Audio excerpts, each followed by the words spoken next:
Hey everybody, it's Mike over here in Growtopia, and I'm wearing a 3X shirt that I haven't worn in years, and it's like a dress on me now. It's crazy how much it is. Nevertheless, since I started that diet, I went from a 3X down to a large, and well, that's not why for the start of this video. The start of this video is actually to show you some of my indeterminate tomatoes and why we don't trim them. So the rest of my indeterminate tomatoes over here on Tomato Street, these we learned from other people to trim the bottoms, get rid of the suckers, and to basically kill your possible crop.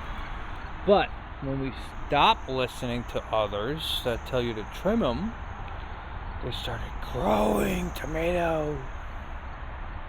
I want tomatoes for a lot of things. Tomatoes are great with steak. They're great with pork. They're great with chicken. They're great with on a fucking burger. Anything that you want to eat, you can eat them on their own. And look at these guys. They're great. Flourishing. I mean, this is a food forest in this section over here, especially with the zucchini. This guy over here, and they got a little buggy bites. You wouldn't buy that from a supermarket, but I'll still eat it. Why not? His sunflower, it is driving me nuts because this sunflower has yet to pop, and I've been waiting for it to pop, and it currently wants to play chicken with me. So what I want to show you guys is one thing with my indeterminate tomatoes, and we're actually going to take a look at this black crim down here that looks like two tomatoes. It looks more like a butt cheek over here, and it is a big tomato. Look at this guy, big tomato. It's a big boy. Gonna be a big butt cheek tomato. I know, I'm like hobbling. I'm trying not to get taken out by my plants here. I gotta creep around my creepers, my crawlers, my creepers. What's going on here, boys? Excuse me, ladies and gentlemen. Could you let go of me right now? Thank you. So, as I carefully navigate through the land of, this might be a Blair Witch Project.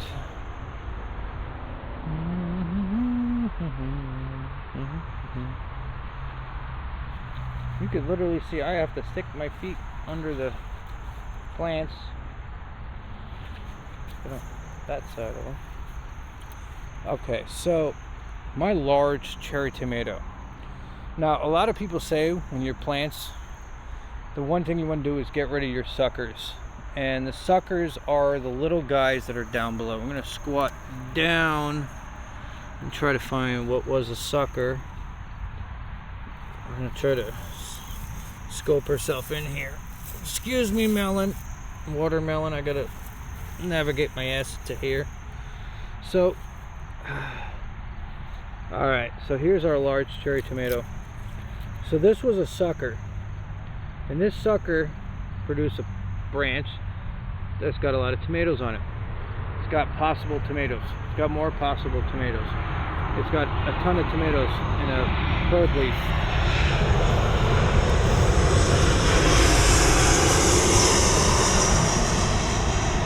I swear, every time I go to film a video, fucking airplanes want to fly by. And I got apparently two melons that are trying to go grab my melons. I gotta navigate around them. Wood chips aren't bad on your feet, but man, they're hard on your knees. So, look how this guy's branching off. There's another set of them right here.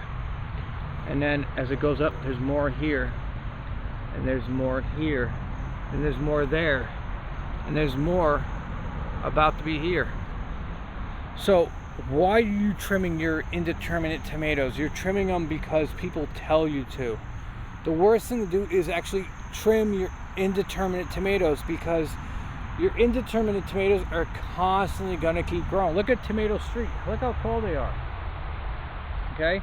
Now, if I get off my knees, which I will in a couple seconds here, I just want to show you this little guy. See this viney guy that's coming from here, it's going through here, it's coming up through here, it's coming down over here, through here, to here, down here, is a cantaloupe. A cantaloupe. Neither can I, because my parents will get mad. But it's going to try to run away.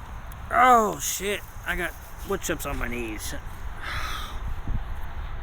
Oh, man, that hurts.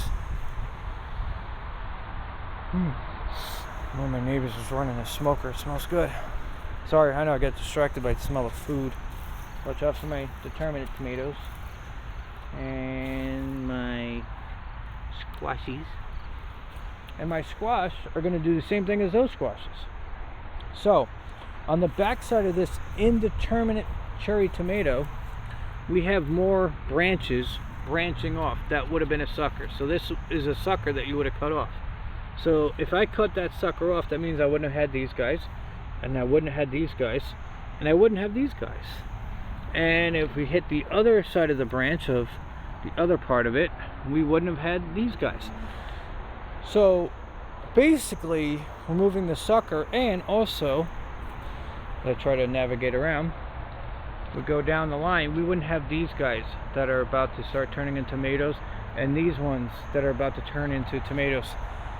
So if I was to cut off my suckers off of my indeterminate tomato, then I'm just killing my harvest. And don't kill your harvest. Just let it grow the way you want it to grow. Let it grow, let it flourish, let it do what it's supposed to do. It's supposed to grow. It's supposed to seed, it's supposed to reproduce. That's the whole process of these plants.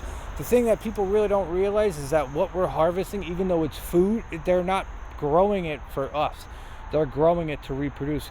That's the number one key that people really don't understand. You have to make sure that you realize that the reason why the plants are producing the fruit they're producing is to reproduce. Because tomato plants are self-pollinated. Unlike zucchini, for an example, there's a male and a female flower. So we'll get to that one really quickly. And I wanted to make this short, and unfortunately I really can't sometimes because I really got to press certain points. Don't trim your plants, okay? I have a tomato plant over here that's suffering what they call as blight. Now I can trim this off, which I probably should. This one here, but I'm going to let it go. I'm going to let it go. I'm going to let it do its thing. Because honestly, it's not harming the plant. It's not doing anything to anybody else. The next one over does have a little bit going on with it as well. If I see it start migrating down the line, it will be something that I will incorporate in next year. But for now, I'm going to let it grow. Okay? Now, when we get over to zucchinis, okay, on a zucchini, you have different bottoms. So on a different bottom of it, as you can see right here, you have a smooth stem, and then you have the fruit stem, which is over here. See how that's a little bump on the bottom? So the bump on the bottom is the female. Right, is the female. The male, I had to think of it for a second there, so don't worry, I might be wrong. But the male has no bump on the bottom. So ironically, the male has no balls. Okay? It wasn't a weird look, it was just I got really itchy. The male has no bump on the bottom, but the female does. And the female is where the fruit is at. So obviously this one got pollinated at some point in time, and it will pop open again and then it will close. There's another possible female right here. That's a male right down below. As you look down the sides of your zucchini, you'll start seeing all those different little increments that are on it. You're not going to see that on a tomato. On a tomato, what you're going to see is a flower. I'm going to look for a flower. Here we go. I'm going to look for a flower. Okay? So here's a flower, a non-ready to pop flower. So you could actually see the flower itself. Now what we're going to actually look for is a flower that's ready to transition into a tomato. And that is when they start I gotta look it down at the ground. Let's see. So here we go. I'm seeing one better here. So see how it has gotten green. So see this right here? See this little green flower amongst the two yellow flowers? This one is about to start turning into a tomato. And if I can find one that's just about ready, because these suckers grow quick. When I say quick, you guys can see where the tomato clips are on all these tomato plants. And then next Saturday, when I film another video, you're going to see actually how fast they go from being where they are to where they're going to be next weekend. And I've been averaging about a foot a week. Friday, I went outside with a measuring tape, and I was actually able to record on majority of the plants. As an average, I was recording between 11 and 1 inches to 11 and 7 inches. On Friday, on the large cherry tomatoes, I had 12 foot. I had 12 inches, and I think like 12 inches and 1 inch, 12 inches and 2 inches, so like a foot and an inch, a foot and 2 inches, a foot and 3 inches. I mean, they're, put it this way, on a Friday, they're at a foot and change. So I'm going to dip you down here, and you can see the next stage. So the next stage is about right here. See that? See that little ball in there? And then it goes down into one of these. But before it goes into one of these, it gets a little bigger. And that's how your tomato plants run. And I got 2 large cherry tomatoes. I got one here, another one here, and these guys are running ham. I mean, here we go. This is actually what I wanted to show you. See how small this is? I'm going to try to very carefully fold them up so you guys can see them. See how small it is from one side to the other? And this little cluster right here is going to look like one of those cluster of 6. So if you want to trim your suckers off, all you're doing right now is killing yourself. Of course, right now is way too late in the season, but in the beginning of the season, actually, this is the perfect plant to show you, because this actually has about almost the 3 stages that I really want to show you. So you got the flowers, right? And they're just about to turn. You can see a little tiny tomato in there. This one's about to turn, that's about to turn, that's about to turn. Then it goes down to this stage. And yet again, it's another 6. Got 1, 2, 3, 4, 5, 6. There's a 7th right there. This one's 1, 2, 3, 4, 5, 6. Sometimes it's 6, sometimes it's 7. After it goes from the top stage to the secondary stage, then sometimes you'll get a little bit of that. You might get a little bit of this over here. And then you get a monster of that. And then a monster of that. And another monster, and a little monster, and a little monster. Look at it. And then it gets even bigger, because this is another large cherry tomato that's over here. And look how big these guys are. So, yeah, don't trim your indeterminate tomatoes. Leave them the way they are. Let them grow. If you got them on strings, that's the best way to go. If you are dealing with a area constriction, and I really do not like people growing in pots. I do not like those metal things that, you know, people use. I know a lot of people say, oh, those are great for tomatoes and peppers and all this other stuff.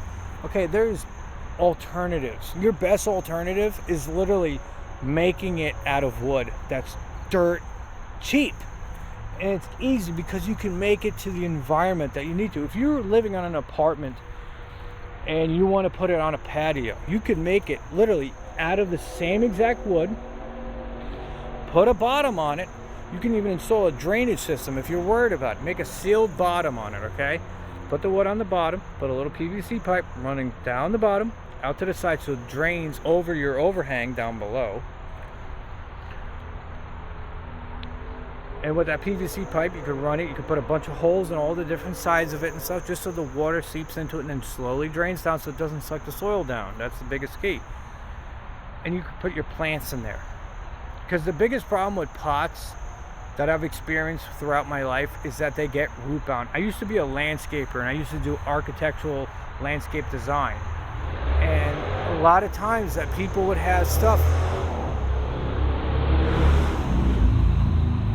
lot of people would have stuff growing in their property that were in pots, and they were like, oh, I want to transplant this, it's not doing too good, you think I need a new one?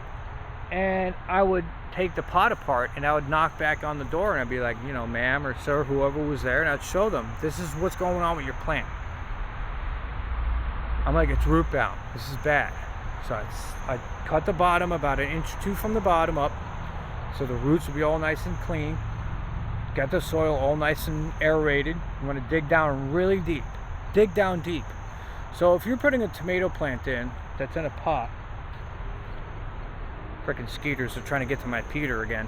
If you have a tomato plant that's this high in a pot, from top of the pot to the bottom, you take it out. You're going to take about that much, let's say about off the bottom. You're going to take about like 1 inch or 2 off the bottom, right? This is just for shits and giggles, right? So plants this high, you take about that much off the bottom. Now, the top of my finger, you want to make sure you put about that much above it. Up, almost up to the bottom of the leaves. You bury it, you sink it in, you cover it up. Flat ground, no edges. No... What is with these planes today? It's like the whole mic's out there recording. Let's go fucking fly a plane. You don't want to make a mound, you don't make a valley. Flat, level ground. As it starts to grow, put about an inch of mulch on top of it, no matter what you choose. Honestly, the fresher, the better. Fresher meaning like I got from an arborer versus from the store. If you don't want to, obviously, if you're in an apartment complex, you don't want to buy from a store, I would say try to find somebody locally who has too much wood chips and they got to get rid of them, that are from a arborer, aka somebody who cuts down trees. If not, go for the most organic possible. The problem is that most of those organic bags, like I have, and I will show you one of them, is $7 a bag for a complete organic cedar bag of wood chips. And unfortunately, yes, I was buying them early on, and these are $7 a bag for Phyllis D Cedar Mulch Premium. These bags right here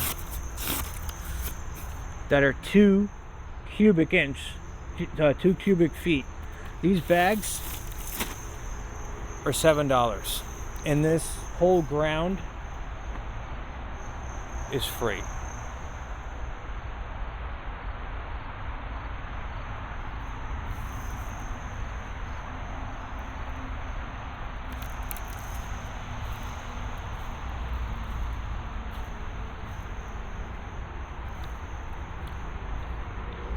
And the cedar mulch is in here, and here, and in there. So can you tell the difference between that and that? Now, of course, the chips that came were pine chips. Pine chips, unfortunately, they do attract insects such as ants and a few others, which I really actually have not had the issue of dealing with yet, because ants are just a normal occurrence. But free is honestly the best way to go when you're trying to work on a budget, you're trying to grow stuff at home, you're trying to have some enjoyment, trying to relax. I look at this as honestly my most peaceful place to be. And I tried to make a short video about why not to trim your indeterminate tomatoes, and we're at 18 minutes in, and I know I go off on a tangent. But anyway, guys, I'm going to end the video. Hope you guys like it. Like, subscribe, share it with your friends and family. Comment below. Please say something. Please tell me your experiences, your likes, your dislikes in the video. Please comment below. I actually enjoy it. I really do. You know, a lot of people actually don't comment below, but actually I'm the one person who, if somebody comments below, I will be right there on you. As soon as I get the notification on my phone, boom, I'll comment below. Because you know what? We're all here to help each other and learn off each other and just get ourselves in a better position in life. And ever since I started carnivore diet, you know, I went from a 3X fucking dress of a t-shirt. Look at this thing. It's a dress. I can go parasailing in this thing. If I jump off my roof tonight, I won't die. My shirt will, well, let's not go down that road, but my shirt will look like a parachute. we're all here to learn from one another and experiment with stuff. And you know, like I've told people, even there's a guy I work with who's on the carnivore diet, and I even told him, you know, after 7, 8 months on the carnivore diet, I still eat vegetables and stuff because I grow it, I enjoy it, it's my pastime, it's something I love to do, and I mix it in with my food. And because the vegetables that I'm growing, and even if vegetables you're buying from the store, the carb level is very small, so you get that nice flavor that's sweet right at home, fresh off the vine, off the plantation, off the ground, off the leaves, anything off of it, you get it fresh. It's better and it's fresher than you're gonna get in the store, because it's literally fresh. I mean, fresh. I'm talking about, like, you know, 10, 30 seconds fresh whenever you pull it from the garden type of fresh, not like fresh that's in the supermarket. It might be fresh when it was originally picked, you know, 20, 30 days ago, whatever it was, 15 days, 20 days, who the hell knows when it was when they picked it. It's literally fresh from the garden to your plate. You eat it. Those carbs are gone. The protein you take in from the meat that you're eating is what your body consumes, and you keep losing your weight, you're building your muscle, and you keep surviving on, and you're getting all the vitamins and the nutrients that you need from your vegetables and your fruits and your herbs and your meat. And you go from basically like carnivore diet to a keto diet. Is basically what it kind of transitions into. At least that's the way I look at it. But anyway, guys, I know I went off again. But like, subscribe, share it with your friends and family. Hit the bell. Say something below. I'm just out here sharing my love for my excitement, my new hobby that I've been really diving into. I got away from vehicles for a little bit. They've been a little more expensive than I needed them to be, and you know, this further extends, you know, my life and everybody else's life, and it'd be nice if the bugs would stop crawling on me tonight, but that's about it. So everybody have a wonderful Saturday night. I know I keep saying there'll be another video on next Saturday. I keep filming another video this Saturday, but we'll see. Tomorrow there probably won't be a video, so if it's next Saturday, then everybody have a wonderful week. Be safe out there, grow something, have some fun, and comment below, please. I love talking to people. That's all I do all day when I go to work. This isn't my job. This is just something I like to do to share my experiences with people and what I'm doing. So I don't get paid for it. Later.